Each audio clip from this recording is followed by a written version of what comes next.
Thank you for downloading this Council on Foreign Relations video. CFR is an independent national membership organization and nonpartisan research center. For more information, please visit us online at cfr.org. I'm Katie Couric. I'm here to help moderate a conversation with Senator Joe Biden following his remarks, and then I'll be opening up the floor to questions from all of you. Now, Senator Joe Biden, of course, needs no real introduction to the Council on Foreign Relations. As many of you know, he was elected to the U.S. Senate at the age of 29. Wow, I read that. I was so impressed again. He's known in Washington as Mr. Foreign Policy and perhaps one of the most respected voices on foreign policy in Washington as well as the country. Senator Biden, along with Senators Kerry and Hagel, just completed a trip to Afghanistan and Pakistan, as well as India, which, except for an emergency landing of their helicopter in the mountains of Afghanistan, he brought pictures if anyone's interested, was a success. And the last time he and I got a chance to spend some time together, he was running for president, and clearly the chairmanship of the Senate Foreign Relations Committee is a good consolation prize, although he may have other things in mind, which we can talk about later. So please remember to turn off your cell phones. Also, this meeting, by the way, if anyone's interested, is on the record. Now join me in welcoming Senator Joe Biden.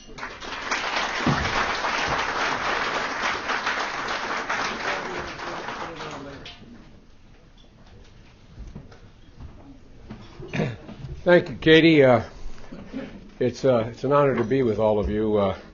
If I started recognizing the distinguished figures in this room, we would take up the whole afternoon. It really is an honor to be back. So thank you. And Richard Haas was kind enough to indicate that to set this up as rapidly as he did, and I do appreciate that. There are a number of people, though, that are here. I want you to know that one of the reasons why, to the extent that any of us are moderately successful in my business, is because of the competence of the people that surround me and surround us. And I'd like to acknowledge Tony Blinken and his family that's here today, part of his family.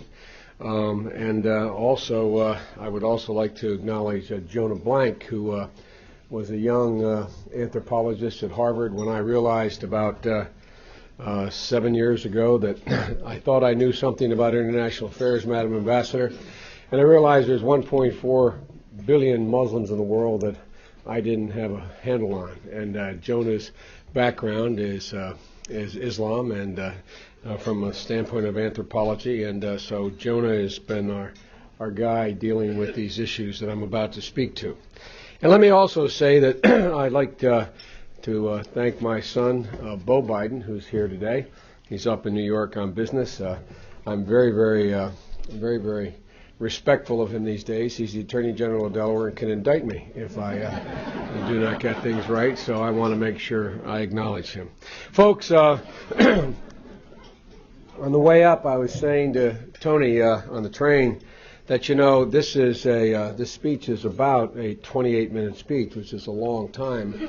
And I said, should I warn people of that ahead of time? He said, just tell them you're going to make a Castro-like speech, Raul, under 30.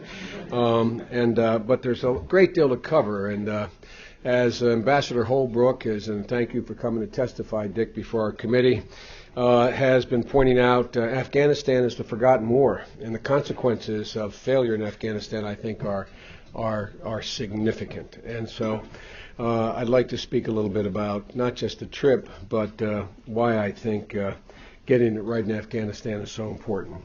The next President of the United States will have to rally the American people and the world to fight them over there unless we want to fight them over here. But the over there is not, as President Bush has falsely and repeatedly claimed, in Iraq.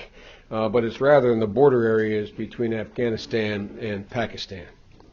And the outcome of that battle is going to be determined less by bullets than by dollars and determination. The Afghan-Pakistan border is where the 9/11 attacks were plotted, as you all know. It's where Most attacks on Europe since 9/11 have originated. It's where Osama bin Laden lives, and his top Confederates still enjoy safe haven, planning new attacks. And it's where we must, in my view, urgently shift our focus to the real central front on the so-called war on terrorism, using the totality of America's strength. I just returned from both countries, as has been mentioned by Katie, with my colleagues Senator John Kerry and Senator Chuck Hagel.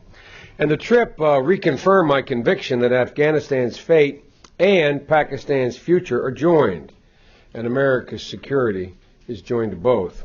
And that's what I'd like to talk with you about today. We don't have to imagine what a failed state in Afghanistan could mean for America's security. We already know. Afghanistan must never again, excuse me, I have a cold, must never again become a safe haven for Al-Qaeda. But just as important, if Afghanistan fails, Pakistan could follow, because extremists will set their sights on a bigger prize to the east, not the west. Yet 6 years after we've ousted the Taliban, Afghanistan is a forgotten war, and that country, in my view, is slipping into failure, toward failure. The Taliban is back. Al-Qaeda is regenerated along the border. Violence is up, and drug production is booming, and the Afghan people have very little faith in the ability of their government to deliver a better future. We came to this point despite the heroic efforts of our soldiers and our diplomats, who are often, I might add, one and the same. Last week we flew low over the border area, the mountains as forbidding as they are spectacular. We visited provincial reconstruction teams, the so-called PRTs, in two areas and two forward operating bases nestled in the snow-filled valleys of the Konar province. We met with a regional governor and his team. We saw American men and women trying to fix Afghanistan, one battle, one stretch of road, one clinic, one town council meeting at a time. In all my trips to Iraq, and there have been many, and all my even more frequent trips to the Balkans during the war, I've never been prouder or more awed by what I've seen in these young 25, 26, and 27-year-old young men and women, and the incredible sophistication and responsibility and responsible way in which they exercise their power. A young captain from Nebraska briefed us with extraordinary sensitivity about the clans, the tribes, the alliances, the rivalries, and how he's dealing with them, and how he went about winning the trust of the people in his area. Soldiers spoke with as much conviction about the mission thrust upon them, rebuilding the country, as they did about their real job, fighting the enemy. At the PRT, in a makeshift meeting room surrounded by rocks, mud, and sandbags, but filled with flat screens and computers, a two-star general traveling with us performed an impromptu award ceremony.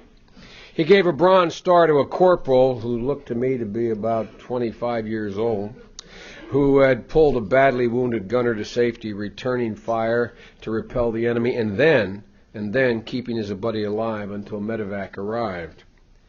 I know it sounds a little corny, but I don't think there was a dry eye in the house. But while we win every single battle, we're not winning that war. And the question is why? I believe we're not winning the war because we have not made Afghanistan the priority it should have been and must become. The original sin was starting a war of choice before we finished a war of necessity. And we're paying a terrible price for diverting our forces and resources to Iraq from Afghanistan.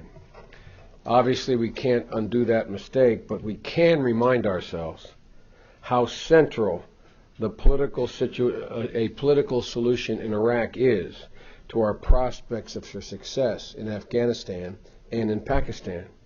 And we must urgently revisit all three of the legs of our effort in Afghanistan: security, reconstruction and counter-narcotics, and governance, maybe the most difficult piece, to build a new strategy for success in Iraq, because the one we have now is not tending toward success. So let me start with security. Defense Secretary Gates recently made a decision to add 3,200 Marines, and that's welcome. But it's not enough.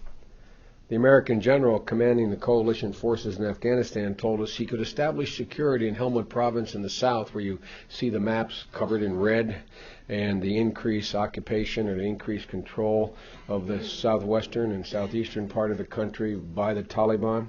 He said he can reestablish effective control, if in fact he had 2 combat brigades.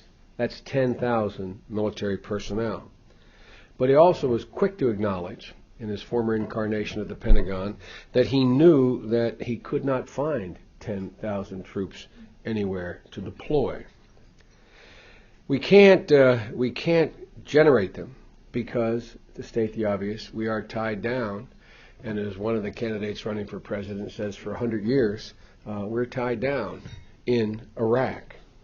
When General Petraeus testifies in April and what he needs in Iraq, I'm going to insist that the commanding general in Afghanistan testify at the same time to make clear what he needs as well. Because up to now, ladies and gentlemen, there's not been any focus on it at all. It's not just a matter of more boots on the ground, but the right kind, including special forces, intelligence assets, and trainers. This should not be an American fight alone. Our allies have as much at stake in the outcome as we do. Since 9/11, Europe has been repeatedly targeted for terror, and virtually every attack in Europe can be traced to this region.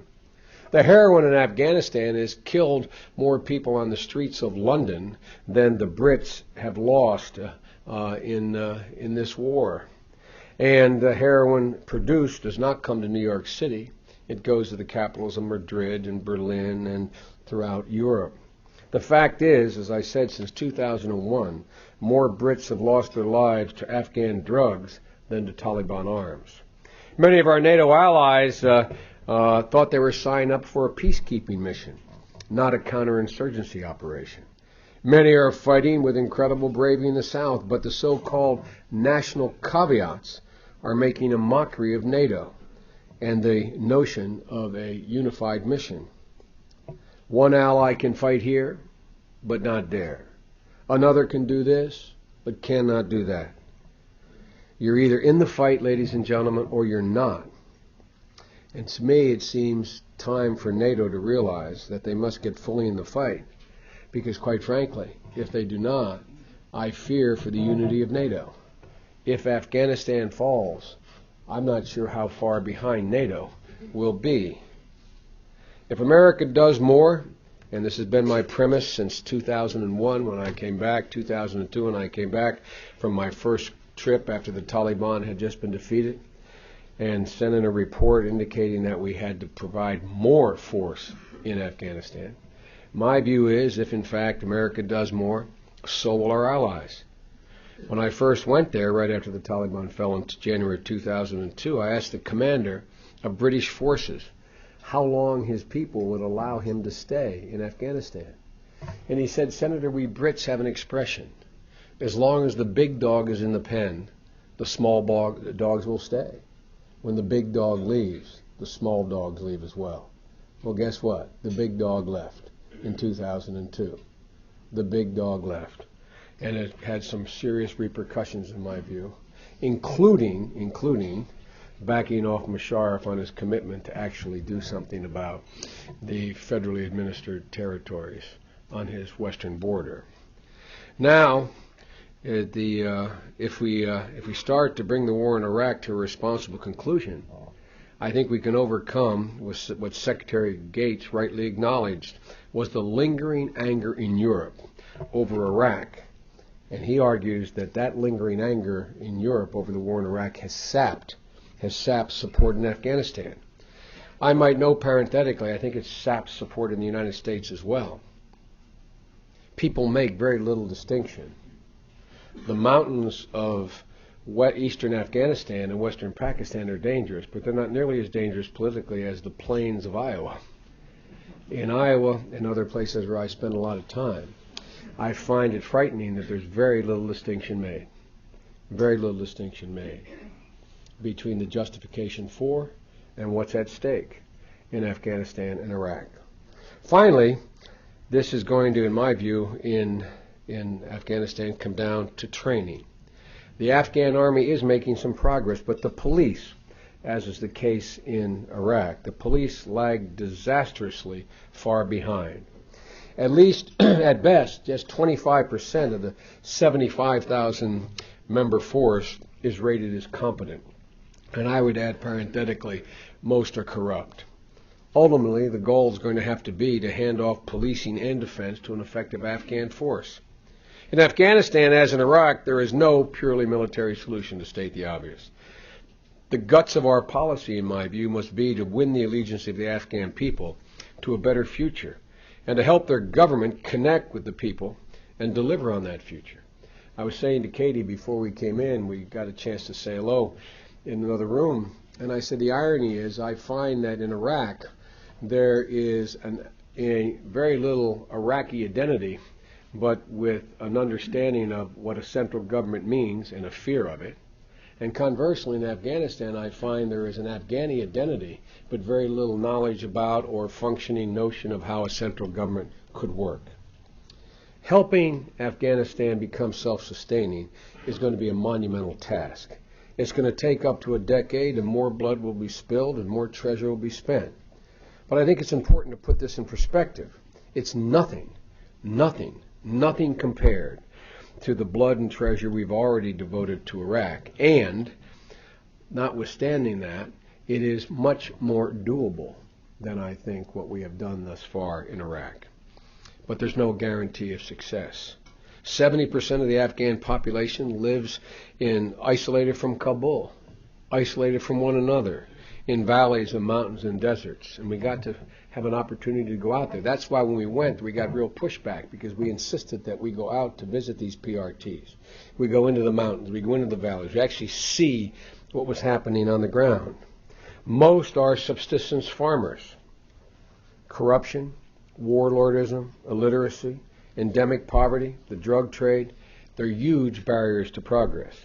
When the Taliban or a local warlord offers a young Afghan money, food, and guns to fight the foreigners or another clan, and there is no alternative on the table, the choice is clear, and they've been making that choice clearly. Ladies and gentlemen, this raises what I believe to be, and you would, I assume, acknowledge, a legitimate question. Why am I even implying it's possible for America to succeed in Afghanistan where so many others before us have failed? No one has succeeded. Why is it possible for us to succeed? I think the answer is because, unlike previous occupiers, we can help offer the Afghanis a better choice, and we have no desire to stay, which I think is becoming clear to them. First, we should make good on President Bush's unfulfilled pledge for a Marshall Plan in Afghanistan. Again, let's put that in perspective. We have spent on Afghanistan's reconstruction in 6 years what we spend every 3 weeks on our military operations in Iraq.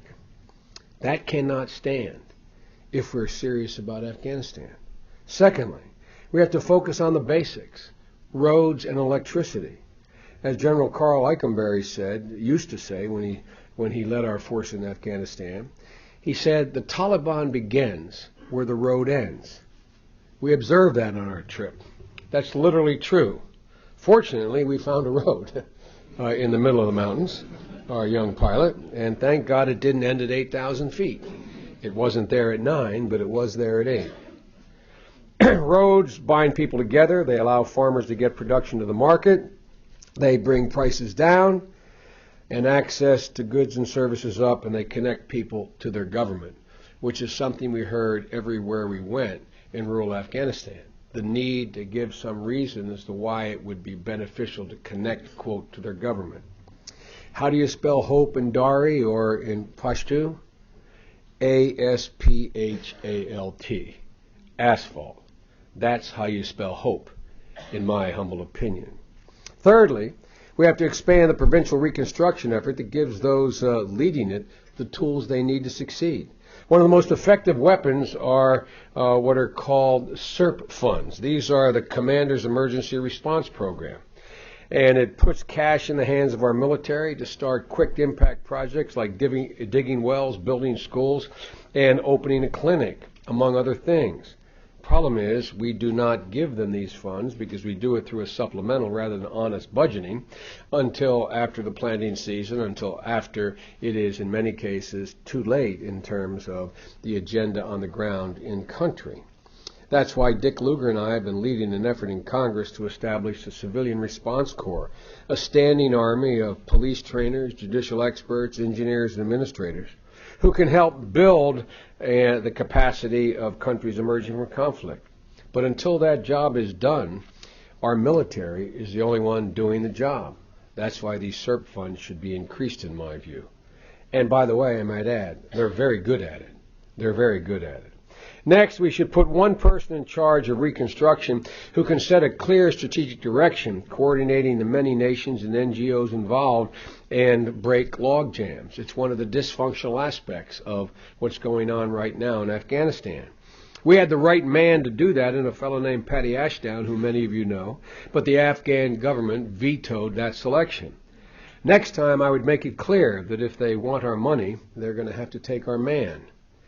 Afghanistan produces 93% of the world's poppy. There's no quick fix for this drug problem, but right now we don't even have an agreed strategy among even the Americans, let alone the Americans and our NATO allies. Some in the administration continue to insist on forced eradication as the only answer. Whether they're right or wrong, no one else agrees, including our allies and the Karzai government. For they fear that forcibly eradicating poppy without providing farmers with an alternative will turn them to the Taliban. I believe we should focus on arresting drug kingpins, disrupting supply routes, and destroying the labs that convert poppy into heroin. As Ambassador Holbrooke will tell you, when the administration testified before our committee, I asked, has one drug kingpin been arrested? Okay, and the answer was no. I have a great deal of experience in this, unfortunately, over the last 30 years, and it is absolutely outrageous that not even one single one has been arrested. So, ladies and gentlemen, finally, it gets down to governance. This is the most important and too often missing ingredient. Let me give you an example. We spent a day in Kunar province. Just a year ago, that province was viewed as totally mismanaged and incompetent governor and failing. We insisted that he be replaced and a more competent man put in place, which happened. His successor, an educated, experienced, honest leader, has literally turned that province around in less than a year. As good as he is, though, he told us his toughest challenge is connecting the government to the people with honest, effective managers and bureaucrats who can deliver real progress. We have, and the international community has, an opportunity and an obligation to bring about a bureaucracy in the country. Absent that, I'm not sure how any of the rest of this ultimately will take hold. It's not glamorous, but it is vitally necessary. In Pakistan, as you all know, there's really no border between Afghanistan and Pakistan. The Durand line is just that. It's a line on a map that artificially divides tribes, but cannot split mountains or the people who inhabit those mountains. The border area between the countries remains a freeway for fundamentalism, with the Taliban and Al-Qaeda now finding sanctuary on the Pakistani side, and where suicide bombers they recruit and train wreak havoc on Afghanistan, as well as increasingly in Pakistan.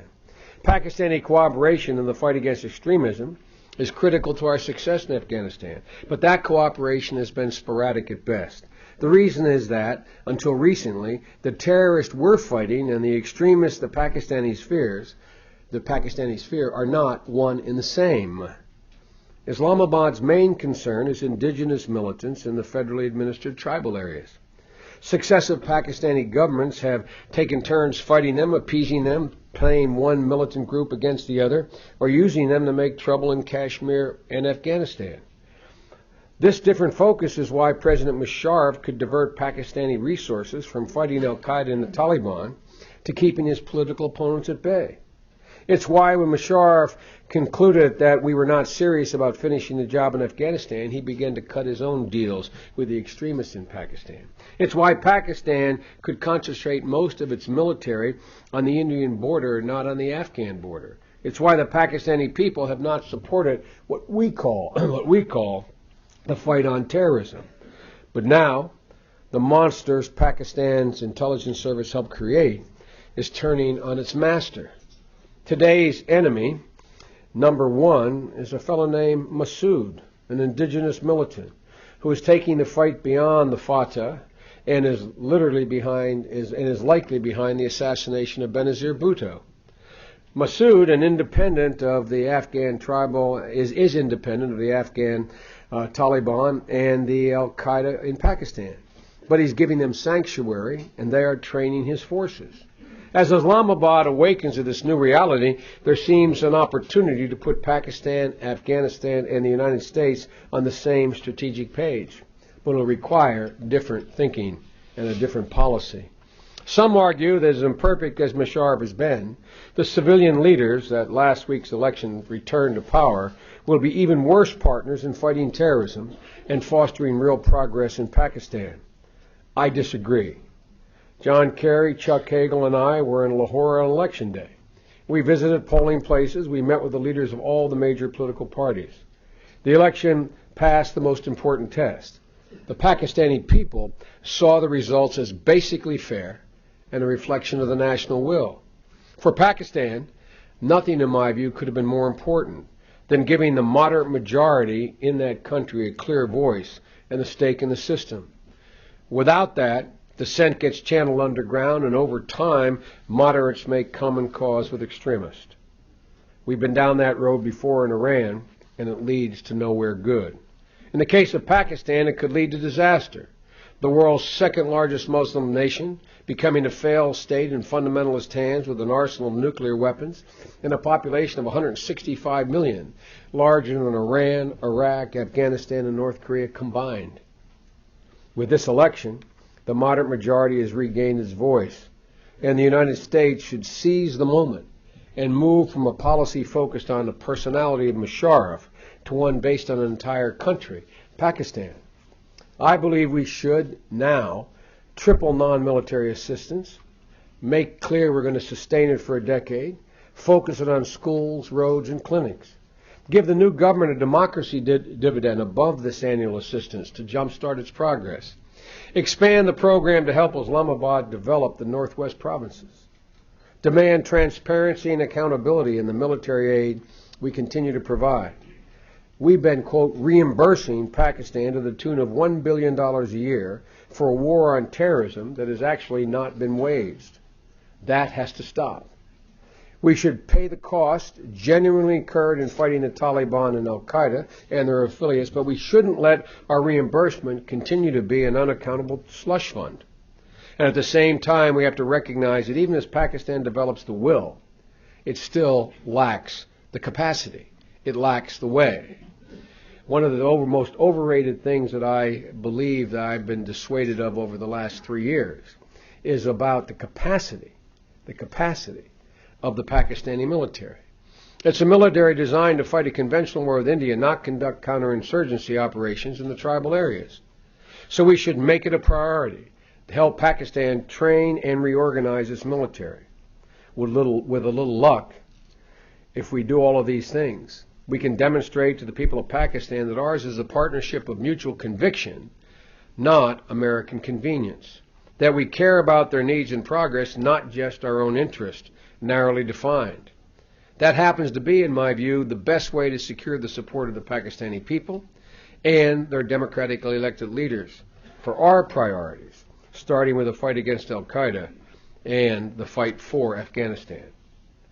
If Afghanistan fails and Pakistan falls prey to fundamentalism, both countries will pay a heavy price, and America will suffer a terrible, terrible strategic setback. I believe it's still within our power to shape a different, better future. I also believe we have no more urgent priority in our foreign policy. Ladies and gentlemen, I apologize for taking so long, but I think there is so much at stake that without this significant change in our policy, we're going to find ourselves in a position where we will reap the whirlwind. We still have time, but not much. I thank you very much.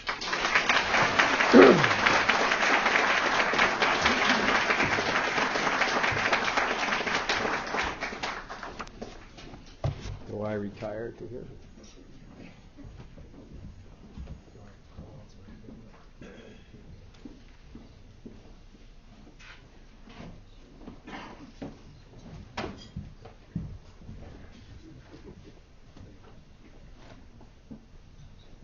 So I'll be talking to Senator Biden for about 10 minutes, and then when I open up the floor to questions, if you all could identify yourselves, your affiliation, et cetera, that would be helpful. I guess we should start with Pakistan, since you ended with Pakistan, Senator Biden. I know that you've said that Musharraf should be allowed to make a graceful exit.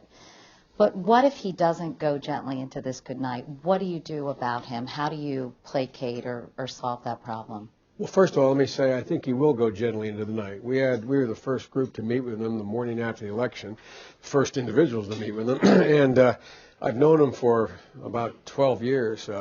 He walked in and it sort of took us all aback a little bit. He said, well, the election, we lost. It's clear that there's a different path they're choosing. It's clear that the decisions relating to everything from the court, and he went through the whole list of things, are up to the next parliament. And he made it very straightforwardly clear that he's prepared to retire to the responsibilities of the president, which you know are significantly less inclusive than the prime minister under the Constitution. It looks as though a government is about to be formed. It looked as though that it may very well be the PPP is prepared to not insist on I don't think they'll have the votes, on an impeachment vote. And my view is if they treat him with a little bit of dignity, I think he is prepared to, in the near term, significantly withdraw from the exercise of power. And I would bet, just as a plain old politician, talking to other politicians and seeing their body language, that 2 years from now or less, he will not be there. Conversely, if they focus on old grudges, and there are plenty of them in Pakistan, as former ambassadors in this room know, then I think it's going to be a very rocky road, and I'm not sure what the military does and how they respond. How big a mistake was it for the U.S. to align itself so closely to him? I've been arguing for about 6 years or more that it was a mistake. But rather than focus on the degree to which it was a mistake, I think this is a significant prospect or moment of transition here. I don't know, and maybe some of you do, because it's a very learned audience, of many states that have gone from a de facto dictatorship to a real full-blown democracy in one fell swoop. I think this is a process. And I think the outcome of the election, Katie, was as good as we could have hoped for. As good as we hope. Is it likely? Is it likely to succeed? I think it's likely. But is it possible it could implode? Yes. You know, you talk about Afghanistan being the forgotten war. How do you galvanize the American people or establish a fresh American national will to care about this conflict? And you talked about a little, Senator Biden, about what a failed Pakistan would look like and its ramifications. But what about a failed Afghanistan?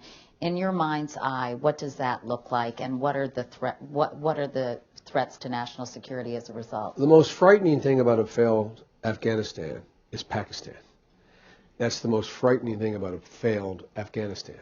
In and of itself, if it were just, quote, it had no impact on its neighbors, Iran or Pakistan, or, there's a number of powers that have keen interest there, including China and Russia. I don't know any place in the world where as many major powers have as much believed that their interests are as clearly focused. But even if, Katie, there was no potential ramification beyond their border, it would still provide another haven of consequence for extremist groups. And they're getting much more complicated now. Al-Qaeda is just not this discrete organization that has no impact on other organizations. I would note parenthetically, and I will not in the interest of time go into it, I think we need a whole new attitude about, quote, the war on terror, and a redefinition of it, and a redefinition as to how we should be fighting that war on terror. But Pakistan is Afghanistan is an important piece of it. Here's what I think happens, and I'll conclude. If, in fact, there is a failure, meaning that American and international forces leave, there's a dysfunctional government allowing the Taliban back in effective de facto control of the country, then I think what you do is you will embolden Al-Qaeda, and you will embolden the spin-off groups to look not west but east. The biggest prize is Pakistan. Imagine if over the next 5 to 7 years they lose hold, lose grip. You have a country that is a large Muslim country with a serious moderate middle class now, who I believe in a chaotic situation, you don't know where that's going to go.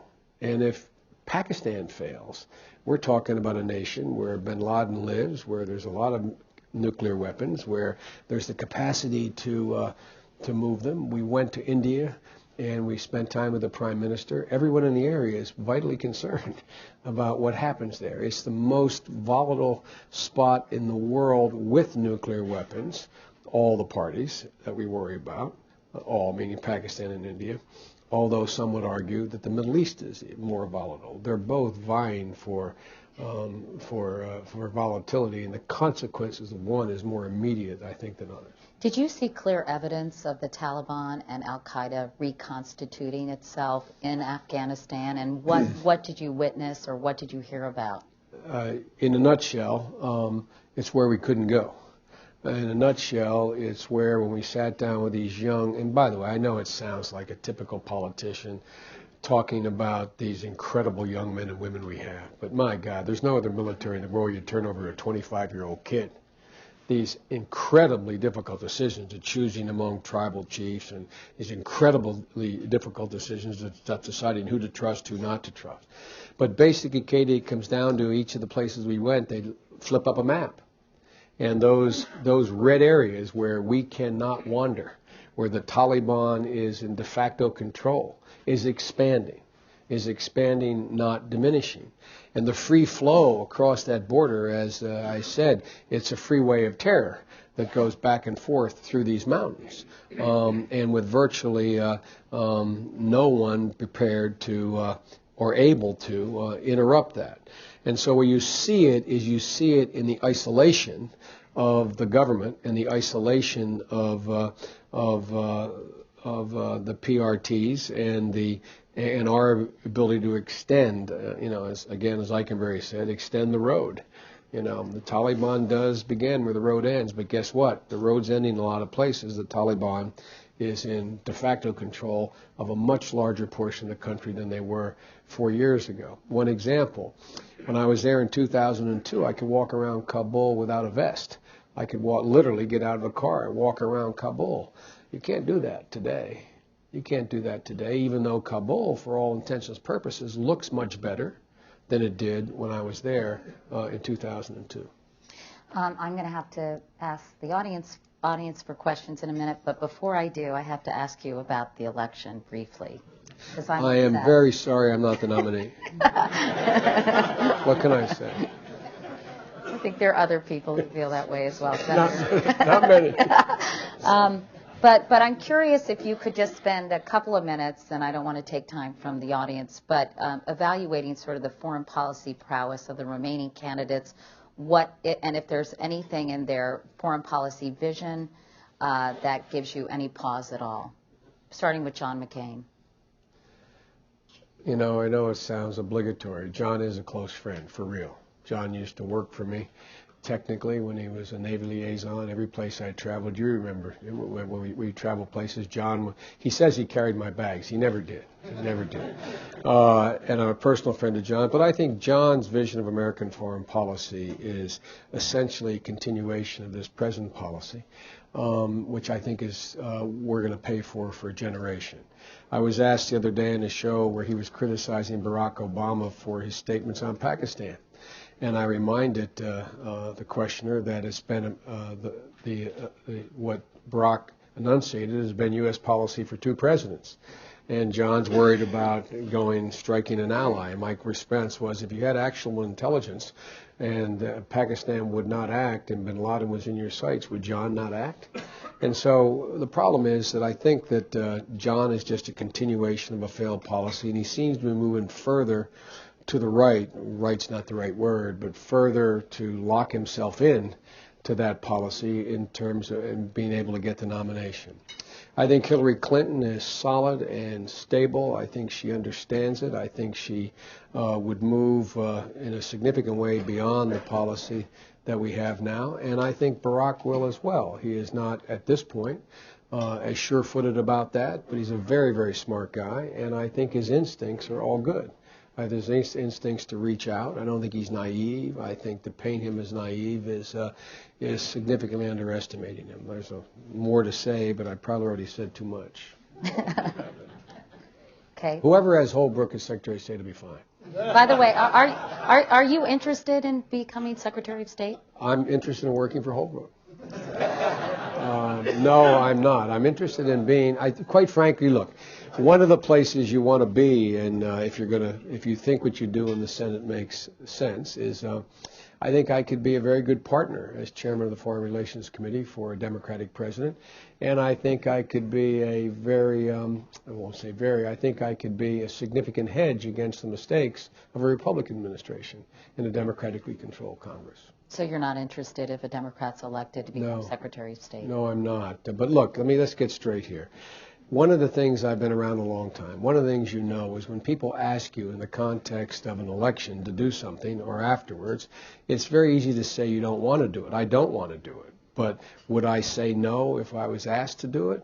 I think that would be pretty hard to say no if a Democratic president thought that they needed me. I don't think we have to worry about that. What about as the vice presidential candidate?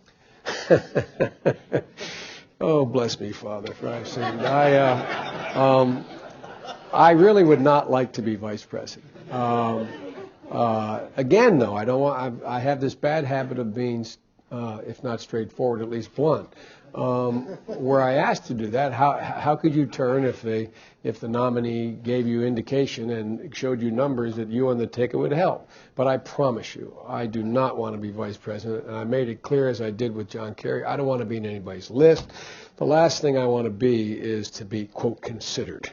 If they're going to do it, just ask me. Don't consider me.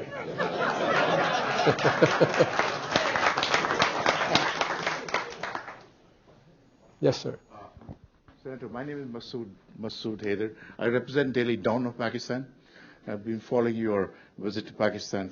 You see, the United States at this point in time is sending very conflicting signals to the Pakistani government and to the electorate. On one hand, it continues to say that we support Musharraf. And that what happens as a consequence, the democratic forces are being undermined. They believe that they are being undermined, and consequently the religious parties are telling them not to listen to the United States. Whereas these parties which have succeeded are ready to fight the U.S. and the war on terror. And what is happening? Musharraf is undermining these parties. While he tells you that he has lost the election, he is giving these parties a hard time by manipulating and going to other parties and telling them we can institute cases against Zardari, we can do this against Nawaz Sharif. So what is important is the United States should send a clear signal to Musharraf. It's time for you to step aside and let the moderate forces, which has won in Pakistan, to do their job. So Senator Biden is the U.S. sending mixed signals? Well, I can't speak for the administration, and I'm not being facetious. I'm not. No, I understand. Look, the good news is we're going to know this in a month. The good news is we don't have to wait around.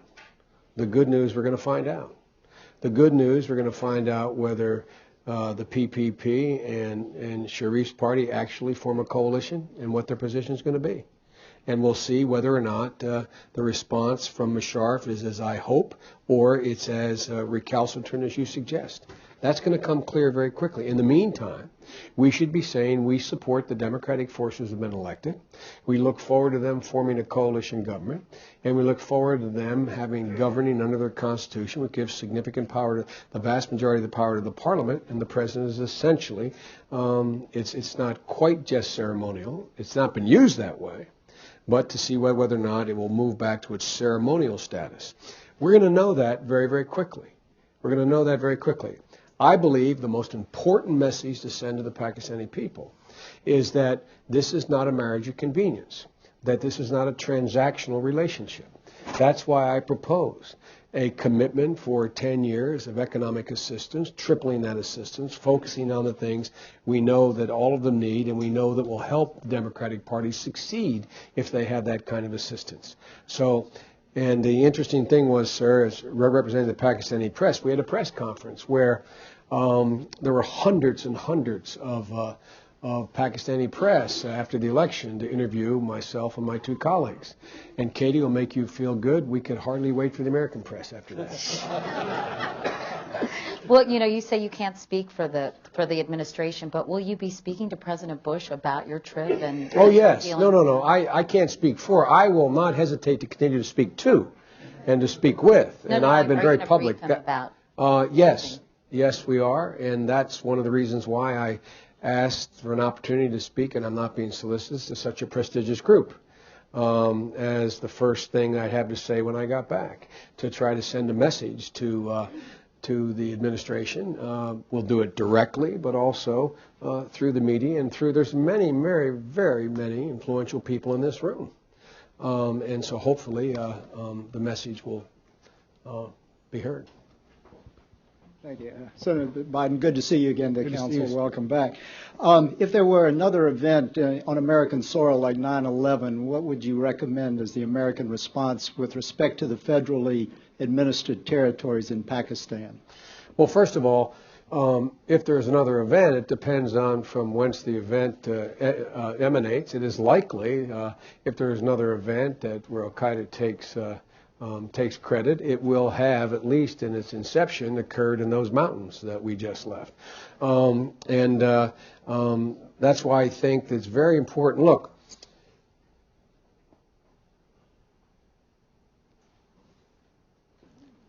I have been very critical of Musharraf over the last 7 or 8 years, and I've been very critical of the Pakistani military over the last 18 months. But one of the things I've come away concluding that it is a military without the capacity to do what we needed to do. So I think we should be significantly increasing our involvement with helping them transform their military into a 21st century counterinsurgency capacity, as well as their conventional requirements relative to India and the balancing of power there. And that requires some real investment. It requires some real investment that a significant portion of the military seems ready to embrace, Pakistani military, but a significant portion is reluctant to embrace. They're not very good at having an American sergeant speak to a Pakistani colonel. So there's some institutional problems that are very difficult to overcome. Kiani, the new chief of staff of the military, I think is prepared to incrementally make some real changes. I think therein lies our answer to dealing with those areas, the federally administered tribal areas. And it requires also more boots on the ground in the United States on the Afghani side. I said facetiously, if I had a choice, I don't. If I had the choice of continuing to invest $1 billion in recompense, $1 billion a year in recompense to the Pakistani military to deal with the western provinces, or I could in fact spend $1 billion on the Afghan side, I'd spend $1 billion on the Afghan side to make a point, to make the point. So it requires both sides of this coin to be in fact engaged. But part of it is not just the will, is the capacity of our military as well as theirs.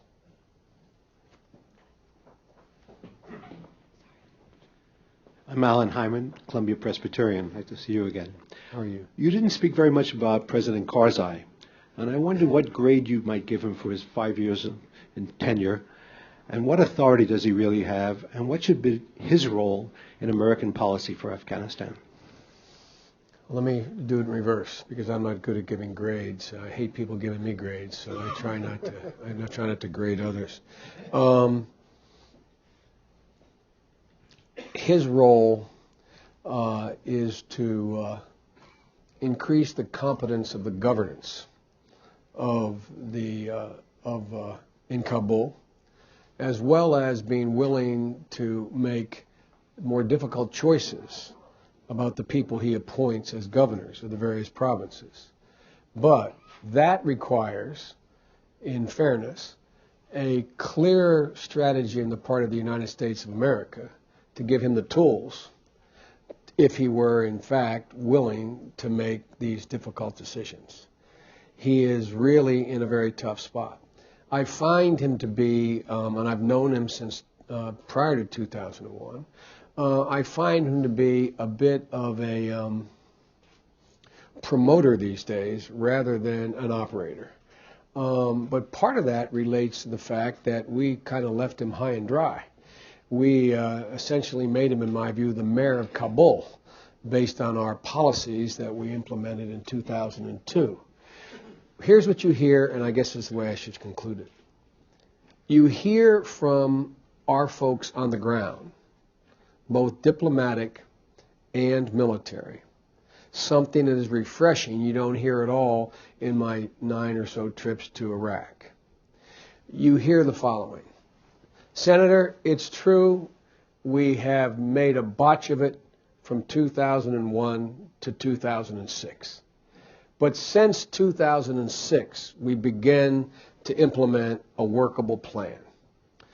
The critical part of that is to hear officials on the ground, in and out of uniform, acknowledging that we've had no coherent policy. I still question whether the policy is coherent from 2006, but think about it. Here you have everyone from our ambassador to our 4 stars and 2 stars on the ground saying, we acknowledge we got it wrong for 4 years. If that's true, and I firmly believe it is true, we impacted upon significantly Karzai's options and Karzai's ability to maneuver and work.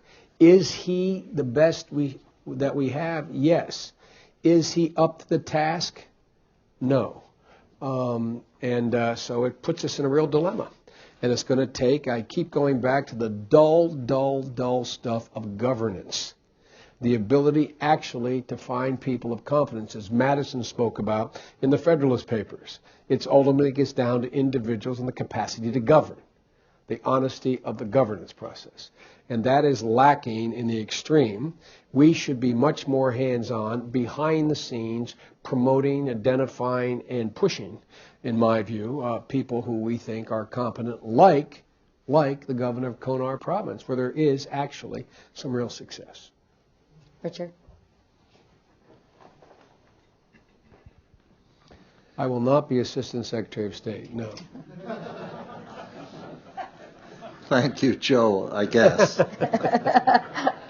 Thanks for a great presentation and for trying to keep the national focus on this issue.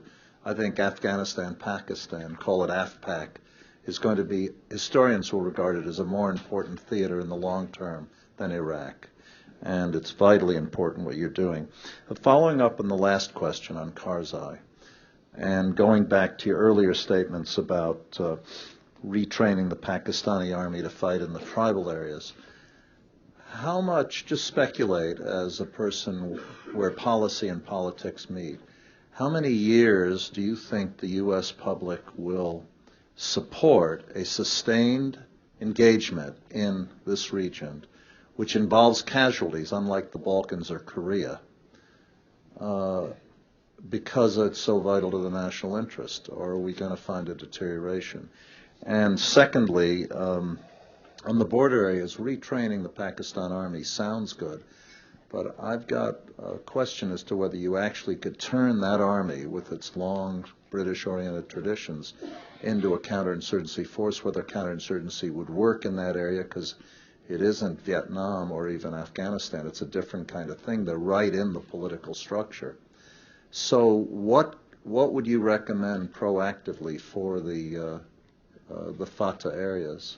What I recommend proactively for the FATA areas, when I say retrain the Army, I don't mean retrain the whole Army. All we have to do, not all, we could retrain a brigade. That's what we're talking about. Retrain a brigade in counterinsurgency activities. There is no such element of the Pakistani Army now. It does not exist. It does not exist. So I'm not talking about retraining the entirety of the Army. How would that occur? It occurs because we are their only and sole benefactor. And we have a great deal of leverage in dealing with the modernization of that Army, at least in part. Thirdly, I think it is extremely difficult in those areas. That's why the bulk of the additional aid I'm talking about is to actually get in there. If you know what's happening in the areas just short of what they call the FATA, in the region that is between there and Islamabad, it is an area where there's been some real progress made in terms of when you build a road, when you provide access, when you provide water. It requires essentially more focus on literally the reconstruction of that area or the construction of that area to bring them into the notion that they're part of a governance process that makes sense for them. You saw that happening in the area that was occupied when they stepped out of region. You had no problem. They had no problem. You had some problem, but the Pakistan area stepped up to the ball and moved those forces back into the FATA. With regard to the willingness of the American public to sustain an effort there, I have, and obviously maybe it's not true because of the outcome of the primary process, but I truly believe the American people are tougher, smarter, more resilient than any of you in this room and we in this room give them credit for. I think you got to start by telling them the truth. You tell them the truth and you lay out a plan that is understandable to them and why you're doing it, then they will judge it. They will judge it based on month to month, year to year. If a year from now there is actually less killing, if the year from now there is more progress but not sufficient progress, they'll stay on. They'll kick in. They'll continue to support the process if they think it has any rational basis to it. If they see, they don't have to see success, meaning that somehow something's going to change in the next 2 years. It won't. But they have to see a trend line. A trend line and a president honestly speaking to them, saying what we're doing, why we're doing it, and why it's working or not working, and the price of failure. The price of failure, both. But you have to level with them. My colleagues kid me. From the beginning of the effort on Iraq, I would say, and there's not a single one of my colleagues that don't occasionally remind me of this, I would say that one of the things I think our generation learned is no matter how well informed or brilliant a foreign policy is, it cannot be sustained without the informed, say it again, informed consent of the American people. The informed consent. And so I think you just lay out for them. And, this is a democracy. If they conclude it's not worth the candle, then we have a real problem. The single greatest damage this president did to the United States of America, the single greatest damage, is that he has undermined the faith of the American people in their government to be able to deliver, their military to be able to engage, and their diplomats and able to succeed. It is a tragedy. The next president, and we went through that, Dick, in the Balkans. When I came back from meeting Milosevic, Christopher gave me the lecture, the American people will not do this. We went through 2 years of inaction because there was a fear on the part of the political establishment of the Vietnam syndrome. We could not act. We were paralyzed. Well, this president just put us back in that straitjacket, increasing the degree of difficulty in sustaining an enlightened policy, no matter how much you inform the American people. So it's jump ball. Whoa. The ambassador. Which one? My ambassador, the best ambassador in the room. There you go. There's the microphone. Oh, Robin Dukes is my name, UN USA. Tell me, Senator, why are we not using our leverage in all the neighboring states? What are we doing with the rest of those guys out there who owe us some action? Well, there's several reasons. One, we don't talk to the Iranians, and they're a minor player in the region. Two, we have sold the farm to Putin and the Russians, so we have virtually no influence right now. Three, the Chinese don't take us very seriously based on our policy and our inability to demonstrate we have a notion about what to do. And four, the Indians are sitting there going, holy God, what are these guys about to do? I'm being a little facetious, Madam Ambassador, but the truth of the matter is we have had a policy thus far that has, as the kids used to say in the neighborhood, dissed the rest of the world. I'm serious. You know, there's an old bad joke about George, the center fielder. He makes 5 errors. He's a star center fielder, makes 5 errors in the first 3 innings. And the coach says, George, you're out. Holbrook, you're in. Holbrook goes into center field. First pitch, routine fly ball to Holbrook. Hits his glove, he drops it. Coach goes nuts, calls timeout. As Holbrook crosses the third base line, he grabs him by the number and said, Holbrook, what's the matter with you? And Holbrook looks at the coach and says, Coach, George screwed up center field so badly, no one can play it. Now, folks, I know that's not very sophisticated New York Council on Foreign Relations talk, but it is a reality. It is a reality. No one wants to play with us. No one wants to play with us, and we have not demonstrated through this administration any sense that we realize how out of whack our policy is, not just, and I keep going back to Iraq, folks. Until we get it right in Iraq, we are straitjacketed. It's a big boulder sitting in the middle of the road, and we have an incredible opportunity at this moment, which is being squandered in my view. But that's another story. So I really think it's because we don't talk. They don't look to us, and we don't look to them, quite frankly. And we have a lot of leverage, but we have squandered it. We have squandered it in so many ways. It's as quickly as I can answer it. Kate. Well, on that slightly depressing note, I'm afraid we're out of time. Senator Biden, thank you. Can I say one thing possible? Look, folks, you all are, again, probably the most sophisticated audience I'll speak to. You all know the rest of the world is desperately looking for our leadership. This is going to be like pushing on an open door with the right policy. There's no reason to be depressed. It's to be depressed only if the policy does not change, or if a president who doesn't understand what his or her phenomenal opportunities are with a well-articulated and clearly honed policy. The rest of the world knows our failure is their problem. So there's a great opportunity, in my view. Thank you very much.